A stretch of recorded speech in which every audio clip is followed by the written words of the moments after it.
Hi, this is Agustina from Mama Spanish Academy, and this is part 2 to our pronunciation video.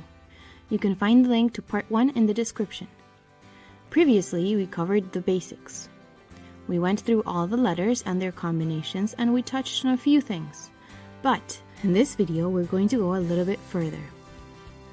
First, let's talk about separating words into syllables.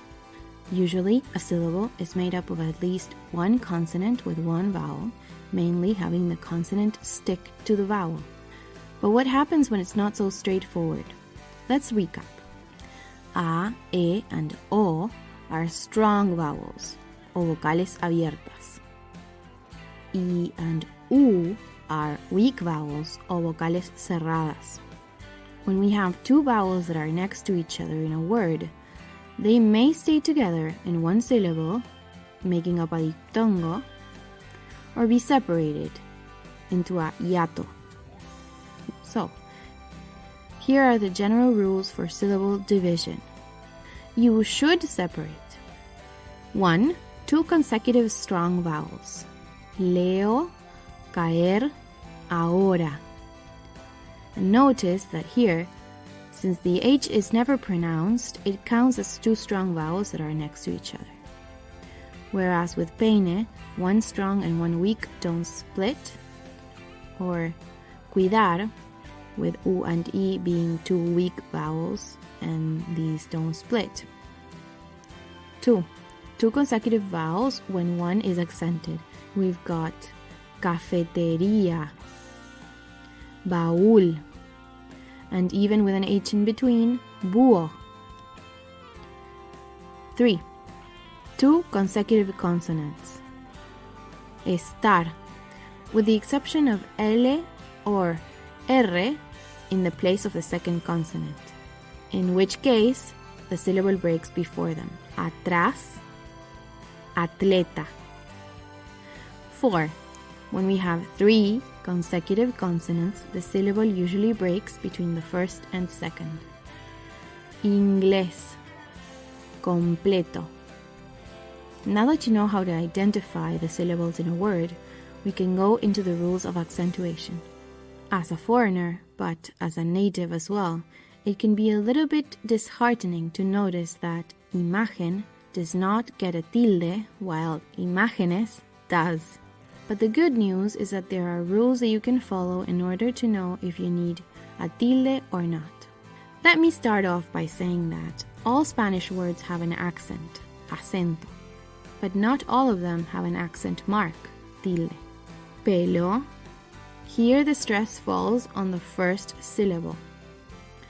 Pelo, here the stress falls on the last syllable and it's topped off with a tilde. Now, going into the rules, here's how it works. Every word will be one of these 4 categories.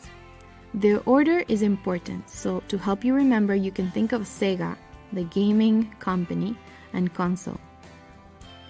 And if you're too young and don't even know what that is, you can think of ages spelled backwards. We've got aguda, grave, esdrújula, sobreesdrújula. What you have to do when you want to check if a word needs a tilde is separate it in syllables and feed it into this table, making sure that the last syllable is always on the aguda column. Like so. Now that you have the word set up, you need to figure out where the stressed syllable falls. Casa, mañana, estructura. If the acento falls on the last syllable, the aguda column, the word will take a tilde if it ends in N, S, o vocal, like in amé, which ends in an E, a vowel, but not in amor, which ends in an R. If the acento falls on the second to last syllable, the grave column, the word will take a tilde in that syllable if it does not end in N, S, o vocal. For example, árbol is good because it ends in L, but zapato, as it ends in O, una vocal, it doesn't take a tilde. If it falls on the third to last syllable, the esdrújula column, this is easier, the word will always take a tilde in that syllable. Gramática, gramática.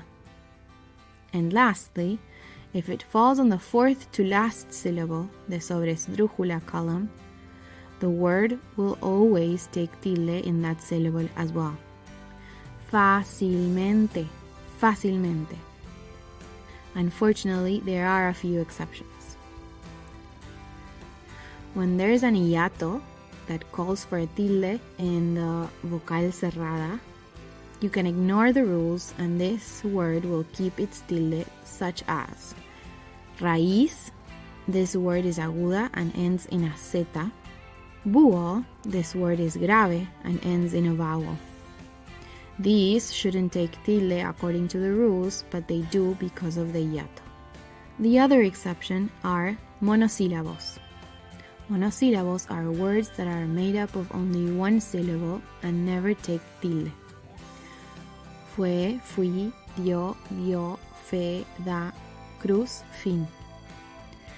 Except when there is more than one meaning to a word and you need to distinguish between the two. Look at this example. Él te compró el té. He bought you the tea.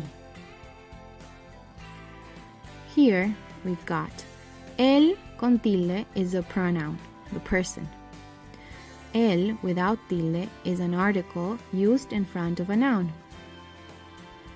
Te without tilde is a pronoun to express a voz. It has to do with a direct object.